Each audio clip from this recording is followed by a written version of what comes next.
um, and so yeah, that was. I think I answered your question. Yeah, absolutely, absolutely brilliant. I mean, this was a journey that took you forward to experiment as well. So, does anybody here remember the weed eater? Anybody? Anybody remember what that is? So, what was that? So, so what happened in this quest for altitude, the quest for big air? Matt tried to modify, and you did some incredible prototypes and some strange things. So we had a couple of guys say, "Well, we'd like to know, this is in the pre-internet area.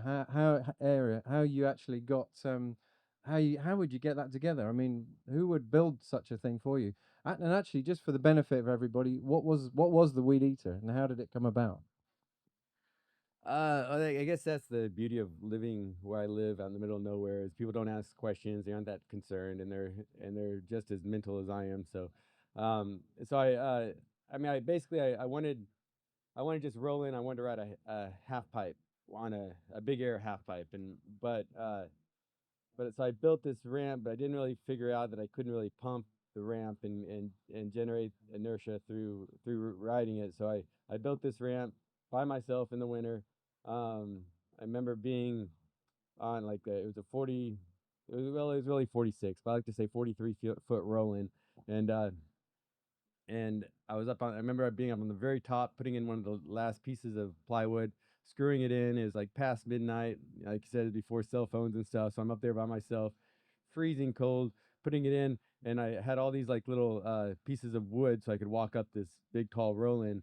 And then as I'm doing it, it's a little windy, and the big piece of plywood kind of fell over like this, and then fell down the roll-in and just went tun tun tun, and knocked all my pieces of 2x4s off. Like it broke them all off. So now I'm up on 46 feet in on this rickety platform, going, how am I going to get down? Because I was noticing also where all I screwed it in and where they broke off, all the screws were sticking out of the wood. So if I slid down, I just cheese grate myself. And so I'm just like, oh man.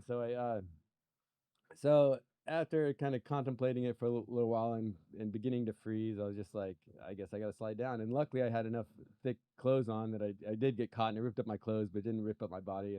And then I was safe.